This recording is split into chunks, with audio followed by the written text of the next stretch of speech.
What a season it's been for the Bridgestone Canadian Superbike Championships. Ben Young has already clinched the Canada Cup, his second in a row and third overall.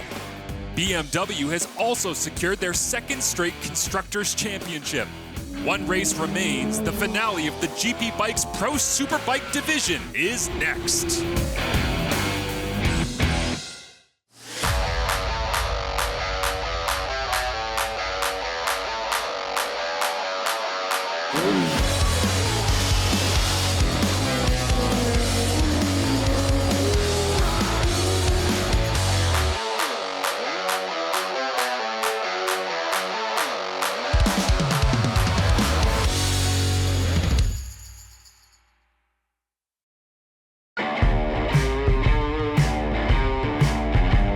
Marshall Ferguson alongside Colin Fraser as we get set for the final race of the 2023 Bridgestone Canadian Superbike Championship, and the championship has already been awarded. Race number 2 of 3 in the triple header here at Shannonville Motorsport Park. In the GP Bikes Pro Superbike feature class, Ben Young clinches it. BMW gets the Constructors as well. What are we fighting for in race number 3? Well, I think we can say that Alex Duma led the championship for pretty much the entire season. He'd really like to go out on a high point and would like to demonstrate his prowess. He led most of the race yesterday, didn't work out in the end, so it just shows you how strong Young is right now. Who is going to be Rookie of the Year? We have Trevor Dion switching to Ducati and making the big climb back. That could happen. And also, I'd like to see if Sam Garant could get back on the podium. He was so strong at Canadian Tire Motorsport Park. This weekend has been a bit of a hot mess. Yeah, absolutely. Let's get a look at our starting grid for the final race of 2023. Front row features our typical protagonists. Duma and Young have been at each other's throats throughout the season to our entertainment, and Samuel Garant has joined in of late. Of course, the last couple races here at Shannonville, not so great for Garant. Trevor Dion making his first weekend debut on that Ducati, Daly coming back from injury, and of course we love the story with Connor Campbell in his first weekend aboard a real superbike. Nothing but pride and stats left to play for in the last race of the year after the Canada Cup and the Constructors' Championship clinched yesterday right here at Shannonville Motorsport Park. And here we have a quick look at the 15-turn track that we had not used in quite a long time until Friday, and it has provided a lot of entertainment. That center section there, turn 4 carousel 5, 6, and 7 is different from what we used in the spring and has some new pavement. Many battles already decided, but the Rookie of the Year is not. Here's our Bridgestone pit reporter, Sarah Said, with more. Thanks, guys. Although a lot of key championships have been decided, there's still one big title up for grabs, and that is Pro Rookie of the Year. Trevor Dion has risen in the ranks and is likely to win the title after earning 3rd place twice so far at Shannonville. He started the season with a broken wrist and actually missed the Shannonville opener completely, but has been able to catch up. Previous winners include Ben Young in 2016 and Alex Duma in 2021, with Anthony Bergeron taking it last year. Back to you guys. Thank you, Sarah, as we get set for the final race of the year. Ben Young on the white detail here, Van Doler's home team BMW, as the Apex Cycle starting lights are out, and the final race of 2023 begins up front with Alex Duma taking the lead. Another strong start from Duma. That's what he's had so far this weekend, and you can have Young, watch Young there, had a quick look over his shoulder and had a good look. Flying down the inside of Jordan Zoke here on the opening lap as Young and Duma chase each other through into turn number 4 as up front Zoke goes back to 3rd position ahead of Dion. Yeah, we watched yesterday. It took quite a while for Dion to find a pass he liked on Zoke, and of course he made one right away, good for him, but Zoke was opportunistic and picked him right back off. Here is the scene of the incident Friday when the championship went all wrong for Duma. He has made it through there safely again, and so far the running order is very similar to what we saw before, the only difference being that Garant's a little further back. Back in that same race one, it was Jordan Zoke after Alex Duma went down, who was all over the back of Ben Young. He's sitting there in 3rd position, trying to get his first race win of the season right now, but plenty of work with the last 2 CSBK champions in front of him, and Duma and Young. Good shot there of that purple Suzuki GSXR that has led the championship the entire season until Friday, which is 2 days ago now. This is Sunday, last race of the season. Young clinched yesterday, and there you can see Zoke, very ambitious in the draft of the BMW, looking to move up from 3rd. As ambitious as he is in 3rd, Trevor Dion is all over him in the Ducati in 4th position as well as they hit the end of the back straight here. Heading through the S's, and this has been a strong place for Duma. You can see him really making that Suzuki work and taking advantage of the electronic controls available to him as we head through Allen's corner and complete the lap. And going to keep an eye on Dion. I think he's going to get moving a lot sooner than he did yesterday. Yeah, Dion chasing down in 4th, as you also see back there in 5th position is Samuel Guerin, helping the Constructors' Championship for BMW as they go flying past the pit wall here at SMP. Heading into turn 2 of the 15-turn track. Normally they would have turned left to take the perimeter track that we raced at in the spring. You can see that this is the area where the pass for the lead, the key pass yesterday occurred, and that was a very ambitious move by Young that he made work. I credited the success of that move to the electronics package in the BMW, and really not much to choose about our top 4 so far here. Really close in terms of lap times, and we're lapping in the very high 44 range, so really just a couple of tenths faster than yesterday, but still a really good pace. That front 4 starting to separate themselves a little bit, but I am interested, Colin, in the mindset of Alex Duma, losing the championship, Friday crashing out. He's sitting here in 1st position. You really think he's going to want to finish this thing with a victory and have some momentum into 2024. Yeah, and I think if there was a marker to be thrown down, that was yesterday when Young made that pass, which was quite dramatic on the last lap. So we'll see if he wants to do that again, or maybe he's going to follow. Duma out in front of Young, Zoke, Dion, and Guerin as we continue on TSN. The Bridgestone Canadian Superbike Championship is brought to you in part by Economy Lube and Tire, BS Battery, and Joe Rocket. Closed captioning for the Bridgestone Canadian Superbike Championship is brought to you in part by Goderich Toyota, Apex Cycle, MotorcycleCourse.com, and Suron Canada. Welcome back to the final GP Bikes Pro Superbike feature class race of 2023. Race number 10, but it's number 23. Alex Duma out in front of the Canada Cup champion. That is Ben Young on that white Van Dolders BMW, trying to track down the purple school Liqui Suzuki of Alex Duma. As for Young, the 3rd Pro Superbike championship in his career, just the 4th rider in history with 3 or more titles, joining Jordan Zoke and Steve Crevier. For more on the history of Young and his journey here in the Bridgestone Canadian Superbike Championship, let's head down to our pit reporter. It's Sarah Sett. Thanks, guys. Ben Young clinched the Pro Superbike Championship in race 9 with his 5th straight win and will try to make it 6th today. If Young is able to do so, he will move to 3rd on the all-time Superbike win list. But rival Alex Duma might try to make sure that doesn't happen. Duma is locked into 2nd in the championship, but will look to end the year with a win after his title hopes fell short. Back to you guys.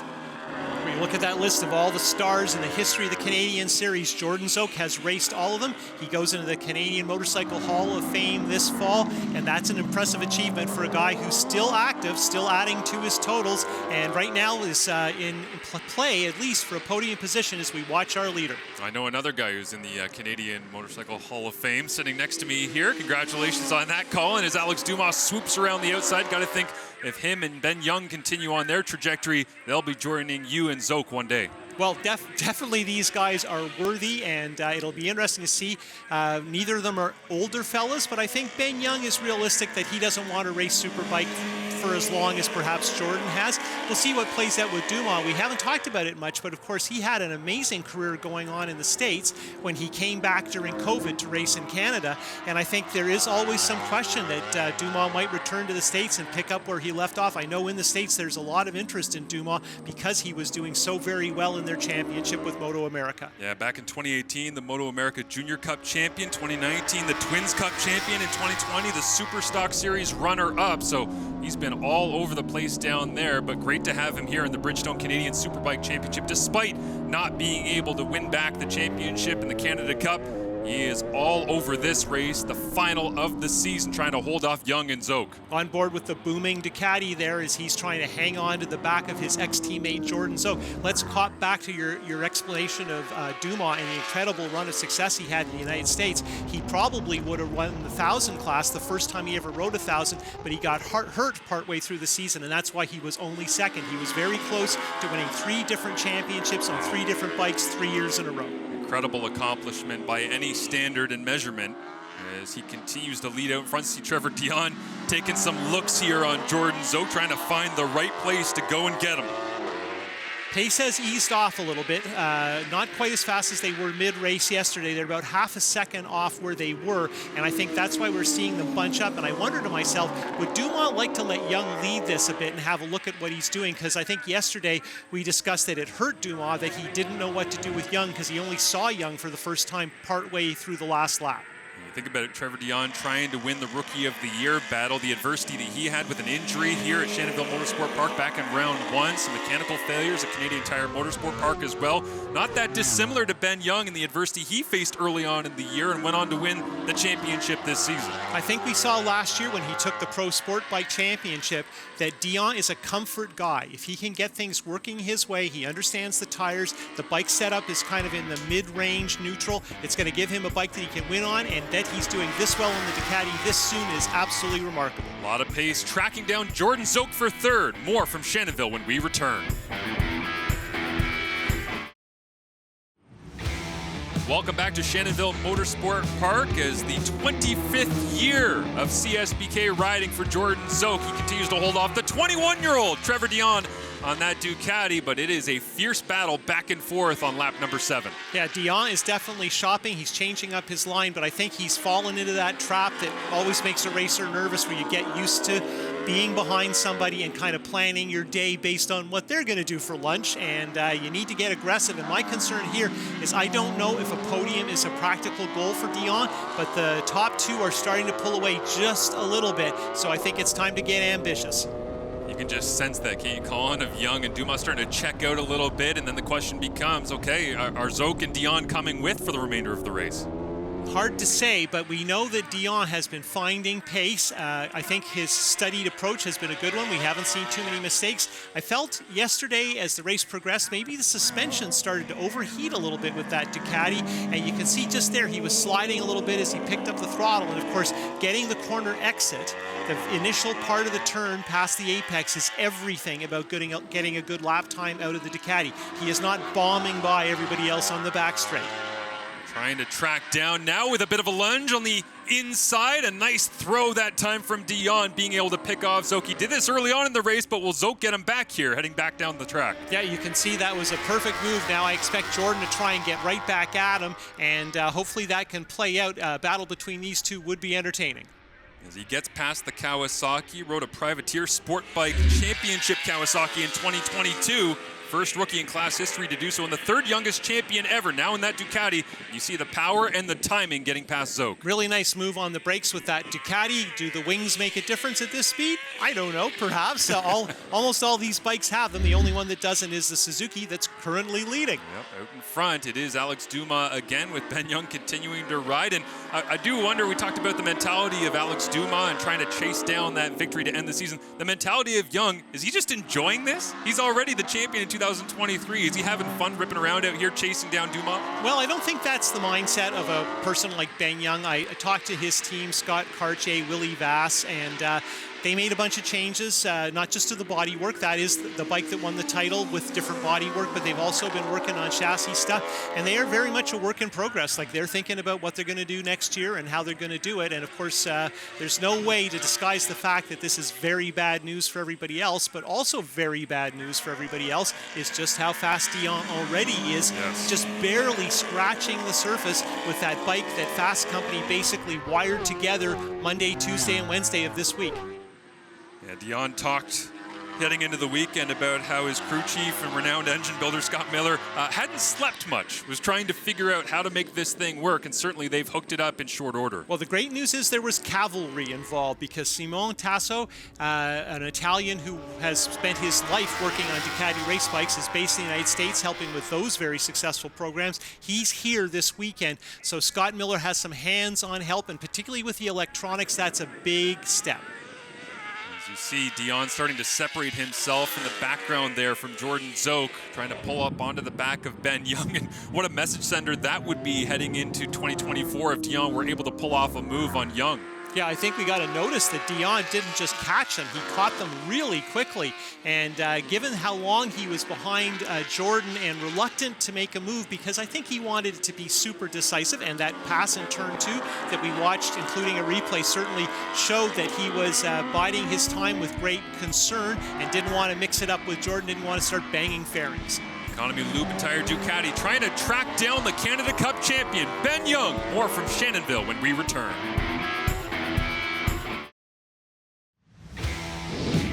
The Bridgestone Canadian Superbike Championship is brought to you in part by Economy Lube and Tire, BS Battery,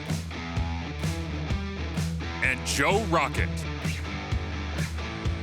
Welcome back to the finale of the 2023 Canadian Superbike Championship here on TSN as Alex Duma continues to lead out in front of Ben Young, who has just been spectacular all season long. When he's been able to finish and not have any mechanical issues, the power of that BMW has been on display all year, but right now it's the Suzuki in front. I think the last time really things weren't going Ben Young's way were in qualifying at Shubenacadie for a race we didn't end up having due to the rain and the washout of the local bridge.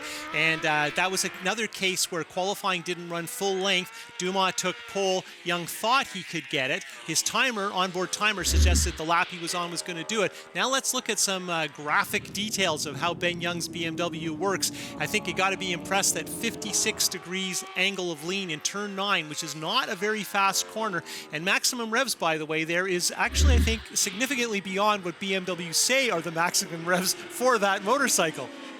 After Friday's victory, which really set the tone for the triple header here at Shannonville, they hopped on the dyno and 199.81 horsepower, the highest ever officially measured in Canadian Superbike history on that BMW, the M1000RR for Ben Young, which you see, as you say, dressed up with the white bodywork today. Bit of a mystery why they've thrown the white on top there after he ran so many races at peak form with the black body covering, but regardless, he sits in second and all over the back of Duma. Well, I'll tell you my theory. He had the crash Friday morning with the black bike. There wasn't much damage to it, but it was a little bit scraped up. Probably somebody made a smart comment about that, and somebody said, well, the other one's perfect, right? There's no reason. I think there was some concern that maybe they would actually just ride the other bike because they were in the midst of a bunch of chassis stuff that was pretty substantial. And of course, these bikes ideally are identical. All the front runners have 2 bikes, but keeping them exactly identical is very, very hard. So I think in the end, they decided to swap pieces, mostly chassis stuff, over to the bike that has been the bike throughout the year, which is the white bike, even though it hasn't been white. And I can make this more complicated if you give me time. You can really see the width of the front of that BMW fairing as well with the white body kit on it. That was a huge advantage in the triple header sweep at Canadian Tire Motorsport Park on the back straight. The downforce created by the BMW, and they'll be able to use it 2 more times here on the back straight at Shannonville as we enter the closing stages. Yeah, Willie Vass, one of the tuners for that BMW, he thinks that bodywork is the major difference to why Ben was able to break away when previously it had always been a slipstreaming battle amongst the top 4 or 5 bikes. This year, very unusual. There was a great slipstreaming battle, but it was for second. Young split 3 times. No one's ever done that.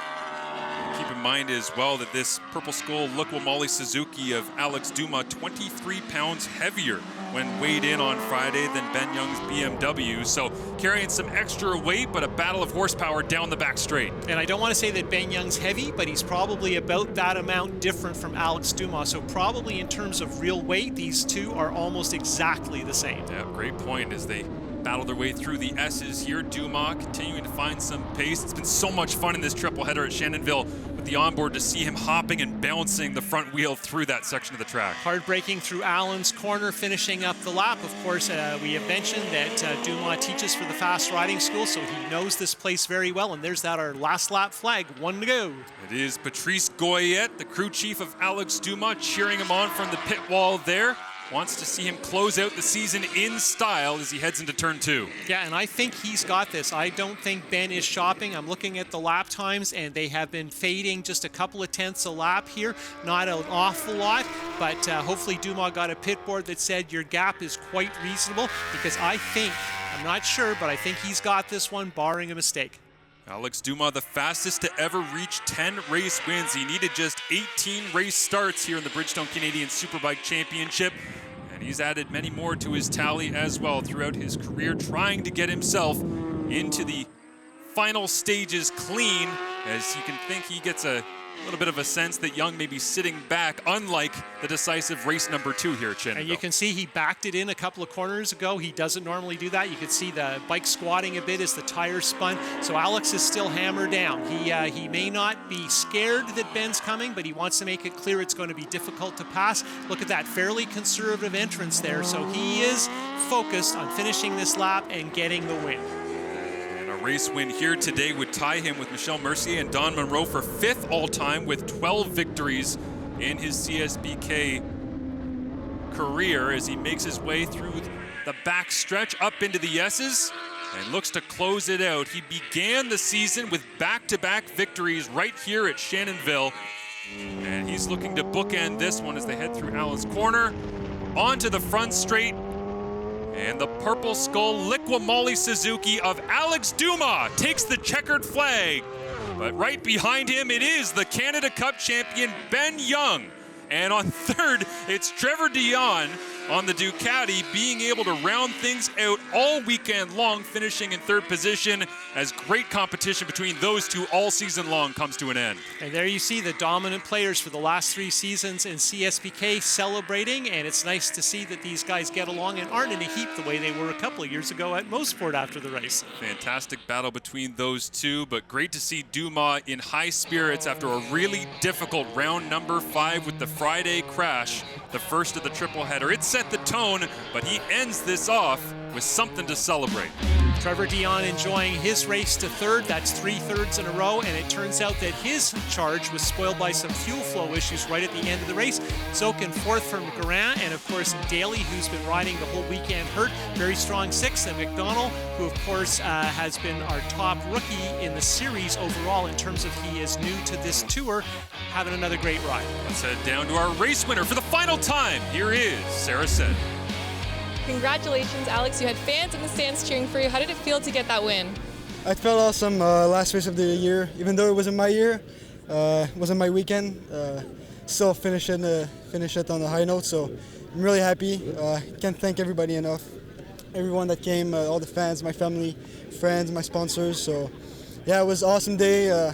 Perfect temperature, and just led all the race. Felt awesome. I know the guys were pretty close behind me, but I just stick to my pace, and yeah, it was really good. Congratulations. Thank you very much. Great to see Duma with a smile on his face. Only he and Ben Young victorious this year. Samuel Grant still chasing his first career victory. Yep, we'd all like to see a little variety at the front, and I'm optimistic that Trevor Dion might be the next guy who wins a national. Constructors Championship, BMW takes it home in dominant fashion thanks to that Samuel Garand BMW effort. As you see the podium for the final race in 2023, Dion back on there as well for the 3rd straight race. And the Hard Charger Fast Riding School Award goes to Jordan Zoke in his 150th career Superbike race here at Shannonville as the Rookie of the Year goes to Trevor Dion, takes it home in stunning fashion. Thanks so much for watching all year on the Bridgestone Canadian Superbike Championship.